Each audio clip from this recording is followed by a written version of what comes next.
শিল্পী মমতাজ আগে, শিল্পী মমতাজকে আপনি যেরকম চেনেন আমিও চিনি শিল্পী হিসেবে। তারপরে তার যেটা ব্যক্তিগত ব্যাপার, ব্যক্তিগত বিষয়, সে পলিটিক্স করেছে, সে আদৌ আছেন কি আছেন না, করবেন কি করবেন না, এই বিষয় তো আমি মতামত দেওয়ার কেউ না। আপনি ওকে যে জায়গায় দাঁড় করিয়েছেন, যেটা আপনি ওকে আমার কাছ থেকে জানতে চাচ্ছেন, আমি একটা জিনিসই বুঝবো, আপনি যদি শিল্পী হিসেবে, আমি শিল্পী সে শিল্পী, সেই হিসেবে কোনো কোশ্চেন আপনার থেকে থাকে, সেইটা সেই ইনফরমেশন বা সেই বিষয়ে আমি কথা বলতে পারি। যেই বিষয়টা নিয়ে আপনি আমাকে প্রশ্ন করছেন, ওই পথে তো আমি অচেনা পথ, ওটা আমার কাছে, ওটা একান্তই তার ব্যক্তিগত ব্যাপার। সে কি করবে, কি করছে, কি করবে না, এই বিষয়ে আমি কিছুই বলতে পারবো।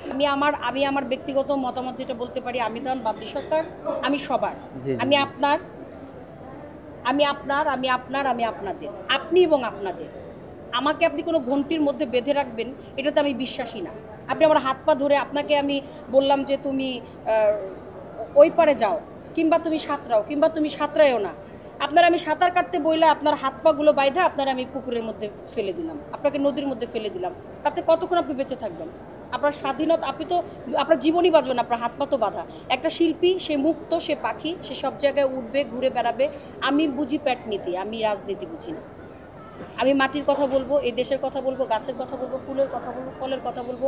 আমার যারা এই বাউল গানের শ্রোতা ভক্তবিন্দু যারা আছেন, শ্রদ্ধেয় লালন সাঁইজি, মনমোহন দত্ত, তারপর হচ্ছে গিয়ে আপনারা জানেন যে আমাদের দেশের বড় বড় কবি যারা আছেন, কালু সাঁইজি, আর আমার গোত্রের কথা, আমার ঘরানার কথা তো আপনারা জানেন।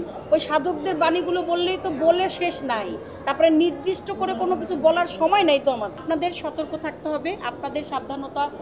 আমি একটা কথাই বলবো, সেটা হচ্ছে আমি একজন বাউল হিসেবে, বাউল শিল্পী হিসেবে, আমাদের প্রত্যেকটা নাগরিকের, বাংলাদেশের মাটিতে যারা জন্মেছে প্রত্যেকটা নাগরিকের দায়িত্ব কর্তব্য আমাদের দেশের কৃষ্টি কালচারকে বাঁচিয়ে রাখা।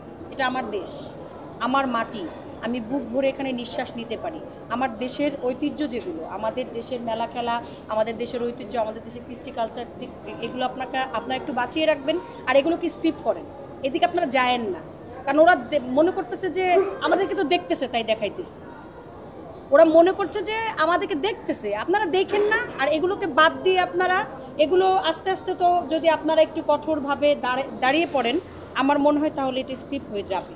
কারণ এতে তো আর কিছু থাকছে না, থাকছে আগে একজন সাধককে, আগে একজন বাউল শিল্পীকে, আমি যেটা শুনেছি যদিও বা দেখি নাই, খালিক দেওয়ান, মালিক দেওয়ান, আমার মাতাল কবি রাজ্জাক, তাদেরকে মানে পালকি করে নিত, নতুন কাপড় দিত, প্রোগ্রামে নিয়ে পালকিতে করে, একটা শিল্পীর কত সম্মান।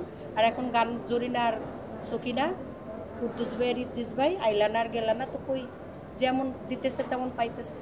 এটা কোনো গানের উপরে কোনো কিছুর উপর প্রভাব আসবে, এটা বন্ধ করা উচিত আমার মনে হয়। তো শ্রদ্ধেয় শ্রোতা মণ্ডলী, আপনারা আশা করি ভালো আছেন, আমিও ভালো আছি আল্লাহর রহমতে। সবার ভালো থাকাটাই এই মুহূর্তে প্রয়োজন। আপনারা প্রত্যেকে দোয়া করবেন, আমাদের জন্য দোয়া করবেন, আমরাও আপনাদের জন্য দোয়া করি। বেঁচে থাকা, সুস্থ থাকা, সুন্দর থাকা, এটা জীবনের অনেক বড় একটা গুরুত্বপূর্ণ ব্যাপার। যে যেভাবেই আছি, বাউল গান শুনবেন। আমাদের দেশের আসলে ধর্মীয় কথা যেখানে আছে, সেটা যেভাবে যেই আঙ্গিকেই হোক, ধর্মের কথা, আল্লাহর কথা, আল্লাহ রাসূলের কথা, প্রিয় মুর্শিদের কথা, সেটা আপনি যদি অবশ্যই আপনার ধর্মকে ঠিক রেখে, আপনার রাস্তাকে ঠিক রেখে, সুশীল সমাজ, সব কিছু সভ্যতা ভদ্রতার দিকে আপনাকে নিয়ে যায়, তাহলে আপনি কেন যাবেন না? যদি সেটা অবশ্যই আপনার পক্ষে হয়, আপনার ইসলামের দাওয়াত হয়, সব কিছু ঠিক থাকে, সবাই ভালো থাকবেন, ভালো রাখবেন, ভালো থাকাটাই বড় প্রয়োজন, এটাই বলার আপনাদের কাছে। তারপর তো দেখা হয়ে যাবে। জানি অনেক ভুল বেয়াদবি আছে, আল্লাহর রাস্তায় ক্ষমা করে দেবেন। সবাইকে ধন্যবাদ, সবাই ভালো থাকবেন। আসসালামু আলাইকুম।